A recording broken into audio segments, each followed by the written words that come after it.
கோவா வர்க்காலாவில் போய் நம்ம ஒரு ஸ்கூபா டைவிங்கு காசு கொடுத்து போகிறத விட எங்கள் ஏரியாவில் இருக்க ஒரு ஆற்றில் ஒரு மினி ஸ்கூபா டைவிங் போகலான்னு சொல்லி முடிவு பண்ணிவிட்டு ஒரு நண்பர்கிட்ட ஃப்ரெண்டுகிட்ட ஒரு கேமரா ஒன்று வாங்கி அதை மவுண்ட் பண்ணிவிட்டு உள்ளே போய் எப்படி வீடியோ போடலான்னு பார்க்கலாம். ஃபஸ்ட்டு நம்ம இந்த இதை ஆப்போசிட்டிவ் விட்டு கொடுத்துட்டேன்.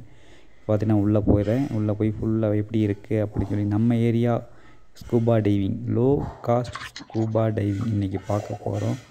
பாருங்களேன், உள்ள கேமரா அந்தளவுக்கு குவாலிட்டி இல்லை, இருந்தாலும் ஓகே, ஃப்ரெண்டில் ஃப்ரீயாக கொடுத்தது, அதை நம்ம எதுவும் குறை சொல்லக்கூடாது. அவர் ஒரு நன்றி சொல்லிவிட்டு அப்படியே பார்த்தீங்கன்னா உள்ள ஒரு நம்ம அப்படியே என்னென்ன மீன் எல்லாம் ஃபுல்லாக இருக்குது, அதை அப்படியே பார்ப்போம். அப்படியே ஒவ்வொன்றா வாட்ச் பண்ணுங்கள் எப்படி இருக்குன்னு. திருமணம்னா அப்படியே உள்ள பெரிய பெரிய ஒரு அளவான பாறை, பெரிய பெரிய பாறையில் இல்லை, அளவான பாறை.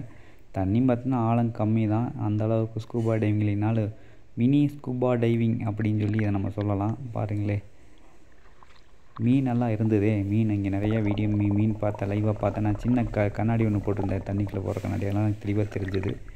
மீன் நிறையா இருக்குது. இது என்ன மீனுன்னு தெரியல. வேறு ஏதாவது மீன் தெரிஞ்சால் கண்டிப்பாக கமெண்ட் பாக்ஸில் கமெண்ட் பண்ணிவிட்டு போங்க.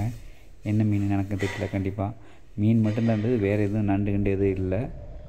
ஃபுல்லாக மீன், ஆனால் நிறைய குட்டி நிறைய மீன் குட்டி நிறைய இருந்தது. பாருங்கள், அத்தனை மீன் இருக்குது ஃபுல்லாக. நீங்கள் உங்கள் ஏரியாவில் இந்த மாதிரி ஸ்கூபா டைவிங் போயிருக்கீங்களா? போனீங்கன்னா கண்டிப்பாக கமெண்ட் பாக்ஸ் பண்ணுங்கள்.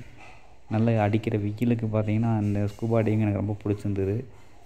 மணல் பார்த்திங்கன்னா அப்படியே ப்யூராக இருக்குது, தண்ணி கலங்கவே இல்லை. இன்றைக்கின்னு பார்த்து இந்த ஏரியாவுக்கு நம்ம இப்போ பசங்க யாரும் வரல, அதனால் கொஞ்சம் கலங்கல் இல்லை, இல்லைன்னா கூட்ட குமிஞ்செரியும். நான் கேமரா அங்கேயும் இங்கேயும் திருப்பி தண்ணி அப்படியே குழப்பி விட்டேன், கச்ச கச்சன்னு ஆயிடுச்சு. இருந்தாலும் கேமராவில் கொஞ்சமாவது வியூ தெரியுது. மீன் எல்லாம் கொஞ்சம் அதிகமாக இருக்குது, அதெல்லாம் தெளிவாக தெரியல, ஓரளவுக்கு தெரியுது. மணல் திட்டெல்லாம் தெரியுது. அப்படியே ஃப்ரெண்டு ஒருத்தர் இருக்கார் பக்கத்தில், அவர்லாம் தெரிகிறாரு.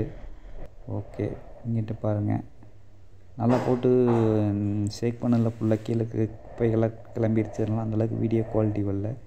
இருந்தாலும் ஓகே, இன்றைக்கி நம்ம ஸ்கூபா டைவிங் இதோட முடிச்சுக்கலாம். நெக்ஸ்ட்டு வேறொரு இடத்துல போய் நம்ம ஸ்கூபா டைவிங் பார்ப்போம், இல்லைனா வேறொரு வீடியோ பார்ப்போம். இந்த டைம் ட்ராவலை பார்த்ததுக்கு நன்றி.